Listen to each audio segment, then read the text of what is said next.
Hi, soul travelers. Welcome back to my Journey Faithful Compassion Hub. My name is Beatrice.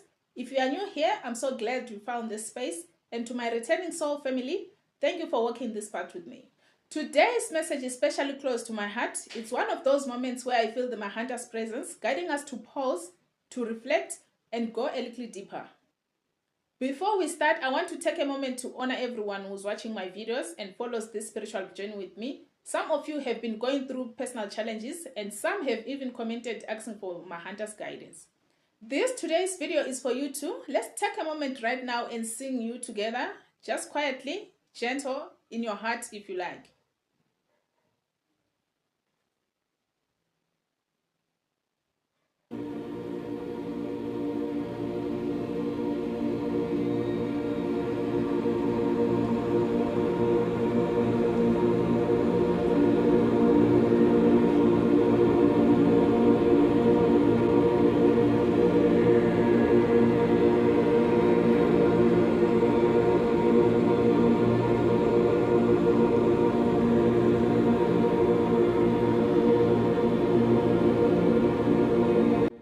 It's a love song to God, opens our heart, helps us to feel peace, and aligns us with the divine guidance.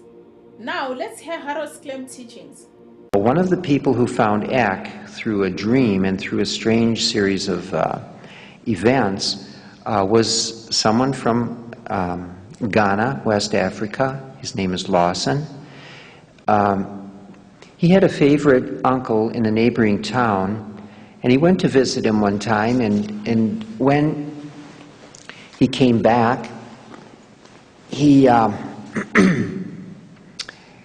was just home a little while, and then he heard that his uncle had come down with an illness, and very shortly after that his uncle died, or translated as we say in Eck.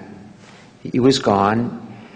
And so the day before the burial, Lawson went to bed, and he had just fallen to sleep, and then he entered a dream. And the first thing he saw was this pure, rushing yellow light. And so he wondered about this light, and so he followed it, because he's in the other worlds, he's in full consciousness, it's just beautiful.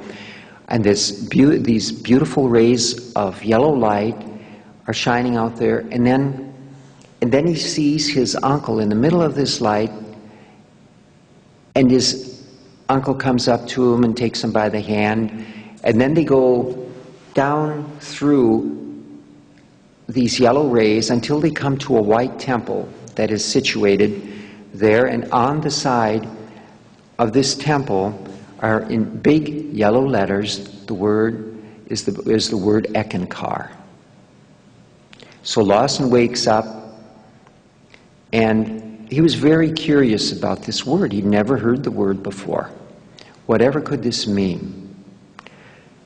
And so he tried to put it out of his mind, but after, some time it still bothered him, so he said, I'm going to see my uncle's children, his cousins, I'm going to go over there and ask them what this word means. Do they have any idea? So he asked them, and they say, well, yes, Dad was a member of Eckists. And of course, Lawson knew that his uncle was an artist. He was an artist over there, and that whenever there was an ex-seminar in a nearby town or some distant town, that his uncle would finance a troupe of people of Eckists from his village, and they would travel there, and they would share their creative talents and provide, singing and other things and their art of this nature to the people at the seminar. So he knew this.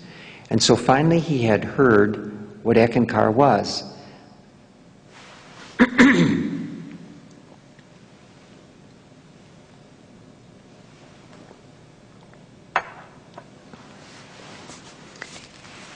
And he said to his cousins, he said, this place was so beautiful that he said, show me to the place where they teach about Eckists. Well, in that town there was a satsang center, and they took him there, and then it wasn't long after that he became a member of Eckists. He studied all the different things and so on. And so Lawson then, in this way, found the teachings of Eck through a dream, because his uncle had come and talked to him. His uncle had told him, he said, this is the head office of Eckists in this area, in this region up here. And he said, so don't worry. He said, I'm fine. Don't worry about my death. He said, I'm absolutely fine, and it's wonderful here. And Lawson felt the happiness and joy in that place, because this yellow light was, of course, the light of God. This is one of the twin aspects we talk about so much in Eck. The twin aspects of light and sound. These together make up the action which we know as the Holy Spirit, which was referred to by the ancient Greeks as Logos, the Word. When I watched it, I was actually reminded how help can come in the most unexpected forms. Sometimes what we feel like just a coincidence is actually divine love reaching out to us. Did you notice what happened? Lawson wasn't looking for a religion. He wasn't even looking for answers. But through a dream, a simple dream, something was revealed to him. That yellow light, that beauty, that joy, it was his soul recognizing the divine truth. Sometimes when people hear stories like this, they say that's just imagination or it's cultural. Spirit doesn't need permission. It shows up when the heart is ready. I know some of you may feel forgotten, like your prayers aren't being answered fast enough. Maybe you are ready to give up. Mahanta never forgets you. He is there even when you don't feel him. Lucy now, the last person I would like to talk about, who's facing spiritual things. She was in sort of a lonely desert when it came to matters of the heart. You know, every time she went out with someone, he turned out to be a loser. Well, she went out on a date to a restaurant with a man. You know, this man looked like he would be a promising date. So they went in there and they ordered the food. And as soon as they sat down, he started talking about past girlfriends. Big no-no. And then talking about all his, yes, big no-no, about his problems, about his thoughts, about his feelings, about his attitudes. And as he talked, his food grew cold. He hadn't even touched it.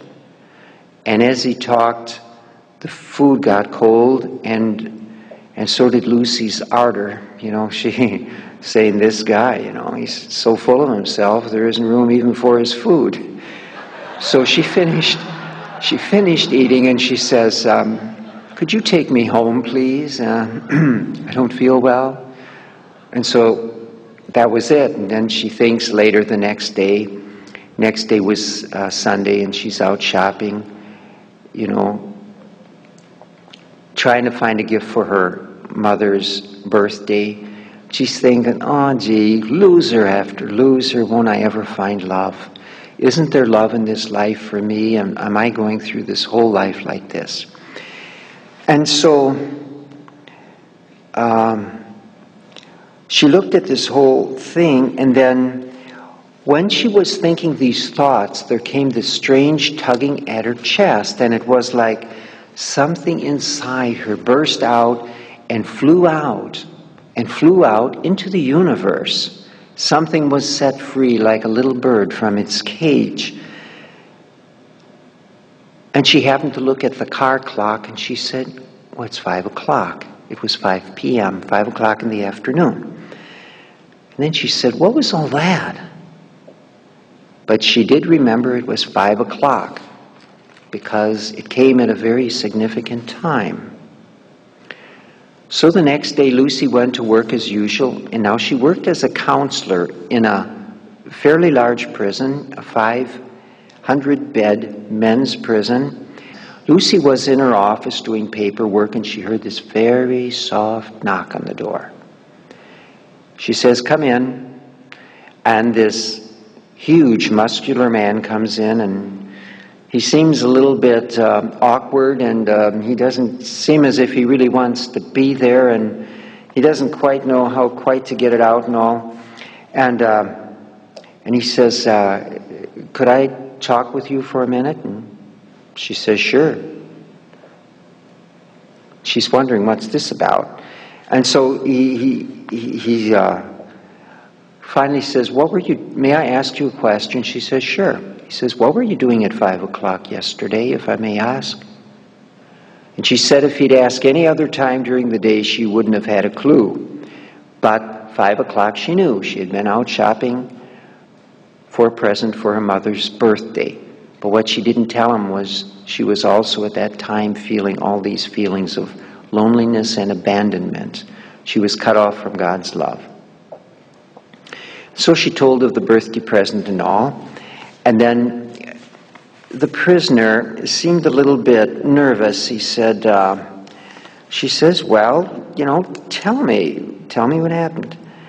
He says, well, I was sitting in my cell reading, and suddenly it seemed like you were in the cell with me. Your presence was very strong. Then I heard a voice. And then he stopped talking, and he just sat there. She says, well, and he's wondering, is she going to think him crazy, or worse? Is she going to report him to the authorities because he spoke inappropriately to her? So she says again, what did the voice say?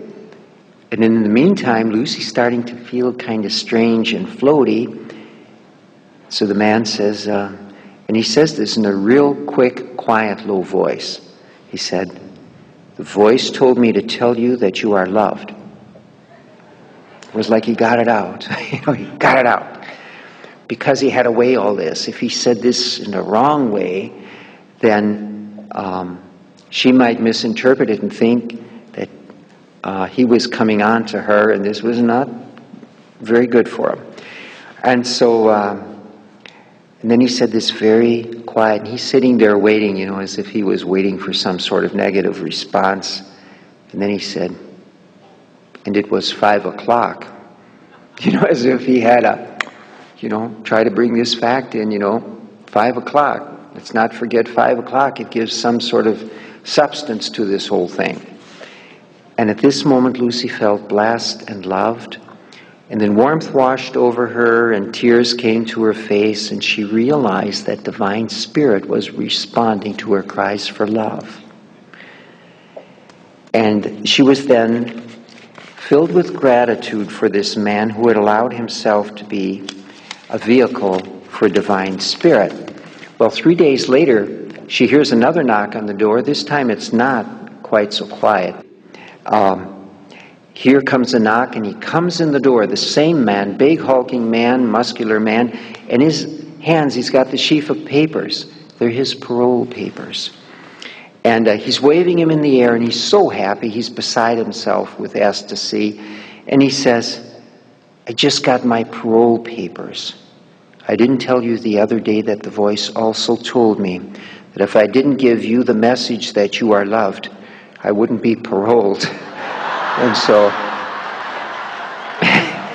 yes, the Eck has a sense of humor as it does all this, and maybe since there are so many indefinites here, maybe